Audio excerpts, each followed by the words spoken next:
fascinating. I think this whole topic is fascinating. We're here with folks from the Center for Advanced Reproductive Services, Dr. John Nulsen and Alison Bartolucci. Thank you guys so much for joining us. Our pleasure. You know, everybody's trying to have babies. It seems like everybody we talk to is trying to have babies. Melissa, you've got friends. Yes, I mean, I think I'm done having babies, but my friends are still, you know, going through fertility issues right now. A lot of my friends focused on their careers and are now having children later in life, and so they are having a little bit of difficulty. So, you know, talk about the process. You know, first of all, how does a woman know if she, you know, would require fertility treatments? Well, usually when you look at it, usually patients get referred to us from their general OBGYN.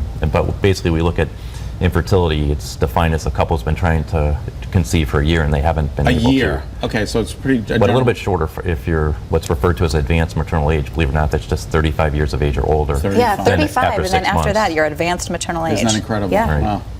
And so they come to you, and with the questions that they have must be numerous, and you're able to help. But yes, fortunately.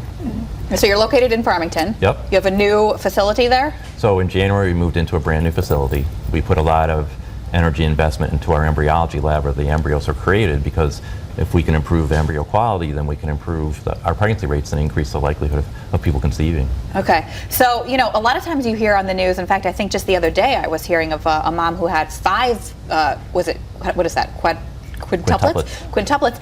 You know, how does that happen? Is that because you're implanting more than one embryo? How does that work? Well, interestingly, when you hear those cases, they're usually not from IVF. They're usually from treatments where people are given fertility medications to make them produce eggs on their own, and they have inseminations. So a large number of eggs can be ovulated. With IVF, we rarely put back a large number of embryos, or very rarely do we have, especially what are called high-order multiple births in excess of twins. Okay, so you really only need to implant one embryo then to have a successful Well, the really pregnancy? exciting thing is with improvement in laboratory conditions and the way in which we develop embryos, we're much better able to successfully develop single viable embryos by culturing the embryos for a longer period of time, whatever. And that allows us to put back fewer embryos than we used to and obtain the same pregnancy rate. For example, in women less than 35, probably 5 years ago, we were putting back 2 embryos. Now we virtually never put back more than 1 embryo. Wow. And we have the exact same pregnancy rate, but because we're only putting back 1 embryo, those individuals virtually never have twins. And wow. multiple births are absolutely something we want to prevent because there are lots of problems. Right. So you actually deal with a lot of the embryos. So Yes. talk a little bit about how you select which embryos to implant. Well, in most cases, we select embryos based on their morphology, which is essentially what they look like. We look at them at very specific time points during their development, and we evaluate them based upon the number of cells that they have and the quality of the cells. When we want to select a single embryo for transfer, what we do is we actually extend the length of time that they're cultured in the laboratory to 5 days. And this allows us to collect as much information as possible on each embryo.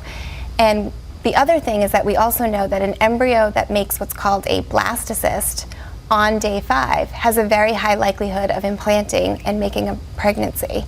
So when we go into the lab on the morning of day 5, we can see which of the embryos have reached this important blastocyst stage. And then we look at them even further and assign them a score, basically, based on their morphology.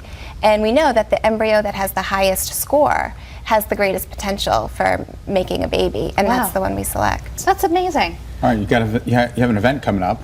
It's Saturday, not this Saturday, but next Saturday. The brand new facility. It's in Farmington from 10 a.m. to 2 p.m. And you're inviting, people to come down and just take a look and see if there's any interest and maybe be able to help them. Right, and offer them free screening for infertility. Excellent. Yeah. Well, So thank you can so actually much. screen them there to see if they may have infertility. Well, there's some simple tests that you can do that aren't absolute, but can give you a good idea in terms of what the issue might be in terms of them having difficulty conceiving. Great. Well, thank you so much for coming on. Thank Our you. pleasure. Thank you. All right.